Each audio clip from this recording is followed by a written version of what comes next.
नमस्कार दोस्तों, राधे राधे। वैष्णो माता की कहानी। सनातन धर्म को मानने वाले माता वैष्णो देवी की महिमा गाते नहीं थकते। वैष्णो देवी ने अपने एक परम भक्त पंडित श्रीधर की भक्ति से प्रसन्न होकर उसकी लाज बचाई।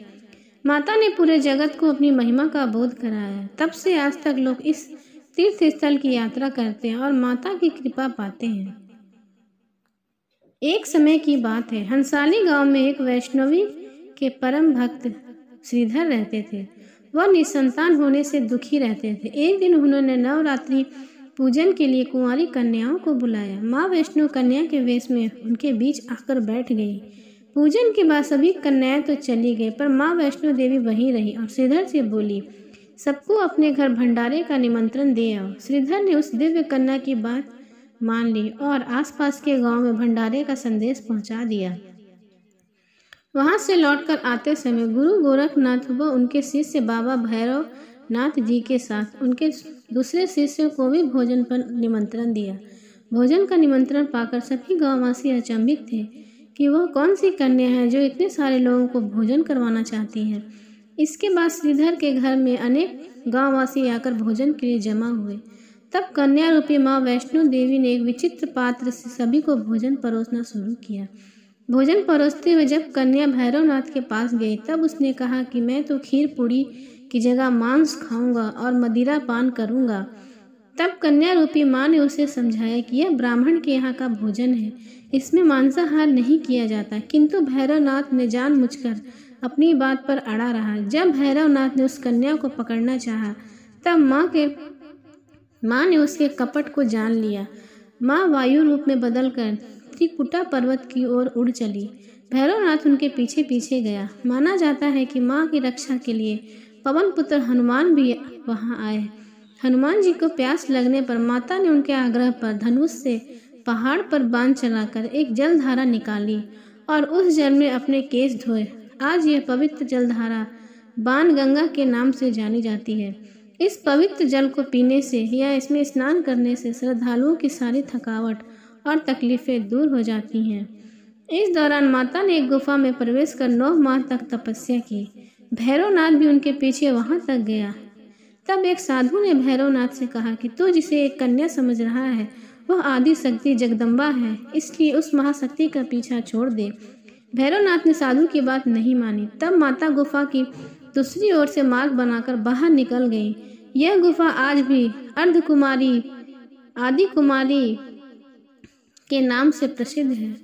अर्धकुमारी के पहले माता के चरण पादुका भी है। यह वह स्थान है जहां माता ने भागते भागते मुड़कर भैरवनाथ को देखा था। गुफा से बाहर निकलकर कन्या ने देवी का रूप धारण किया। माता ने भैरवनाथ को चिताया और वापस जाने को कहा, फिर भी वह नहीं माना। माता गुफा के भीतर चली गई। तब माता की रक्षा के लिए हनुमान जी गुफा के बाहर थे और उन्होंने भैरवनाथ से युद्ध किया।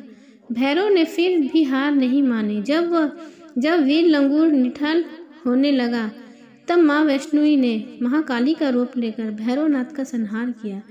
भैरवनाथ का सिर कटकर भवन से 8 किलोमीटर की दूरी त्रिकुट पर्वत के भैरव घाटी में गिरा। उस स्थान पर भैरवनाथ के मंदिर के नाम से जाना जाता है। जिस स्थान पर माँ वैष्णो देवी ने हठी भैरवनाथ का वध किया, वह स्थान पवित्र गुफा अथवा भवन के नाम से प्रसिद्ध है। इस स्थान पर माँ काली, माँ महासरस्वती और मध्य में महालक्ष्मी पिंड के रूप में गुफा में विराजमान है। इन तीनों में सम्मिलित रूप को ही माँ वैष्णो देवी का रूप कहा जाता है। अपने वध के बाद भैरवनाथ को अपनी भूल का पश्चाताप हुआ और उसने माँ से क्षमा दान की भीख मांगी।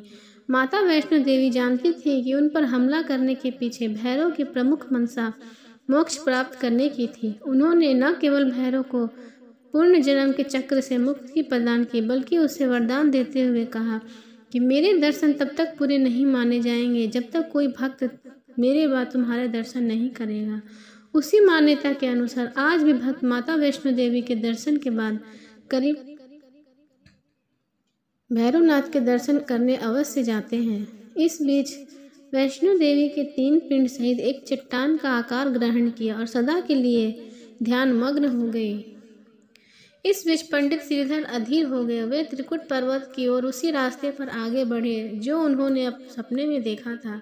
अंत वे गुफा के द्वार पर पहुंचे। उन्होंने कई विधियों से पिंडों की पूजा को अपनी दिनचर्या बना ली। देवी उनकी पूजा से प्रसन्न हुई और उनके सामने प्रकट हुई और उन्हें आशीर्वाद दिया। तब सिद्धार्थ और उनके वंशज देवी माँ वैष्णो देवी की पूजा करने लगे और ठीक 9वें महीने के बाद श्रीधर के यहाँ एक बहुत ही सुंदर पुत्र ने जन्म लिया। आज भी 12 मास वैष्णो देवी के दरबार में भक्तों का तांता लगा रहता है। सच्चे मन से याद करने पर माता सबका बेड़ा पार लगाती हैं। बोलो वैष्णो देवी की जय।